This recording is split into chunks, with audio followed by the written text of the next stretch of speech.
د ثوابه د شوی اډي و لیکن زمونږ پلار دیاړي کوله هغه غریب باندې دا ګاډر راوغورځېده د هغه خپه ماته شوله هغې نه پس هغه وفات شو هغې نه پس ته مونږ د مجبورۍ نه د غریبۍ نه لاړو په تیجنګ ته هلته بټۍ دي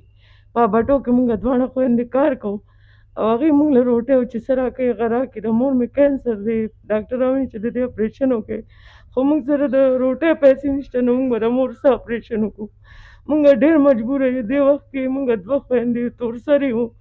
حالات د دنیا ډېر خراب دی بار وتی هم نه شو د الله د رضا دپاره چې څه خیر زکات وي زمونږ سره مدد وکړئ او زما د دې مور د دې علاج دپاره کو 500 روپۍ هم راټولې کړئ زمونږ دپاره ډېر شی دي دا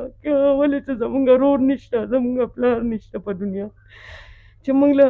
محنت وکړي او راوړي مونږ ښځې ذات یو د الله د رضا دپاره زمونږ دا مدد وکړئ چې زمونږ مور جوړه شي انشاءالله مونږ به خپل کورونه بیا آباد کړو یو مې وړه خور ده یو زه یم د الله د رضا دپاره او مونږ سره مدد وکړئ هلته په تیجنګ کې زه یو کور کرتلی وم زما مور دپاره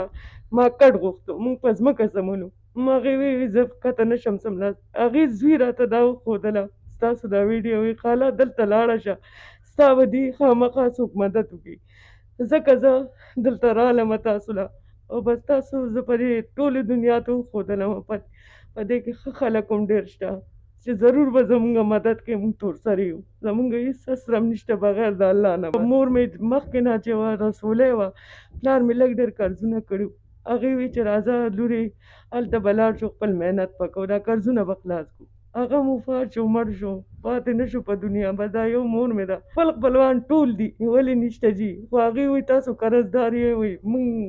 کره مه راځئ بیا خلک مونږ نه هم تپوسونه کوي چې دې ته وایي چې دا قرض راکړي دومره قرض هم نه دی خو چې د چا سړي نه وي نو د هغې دپاره ډېر وي خو 10,000 قرض وي نو ښځه دپاره ډېر شی دی بس زه هېڅ هم نه شم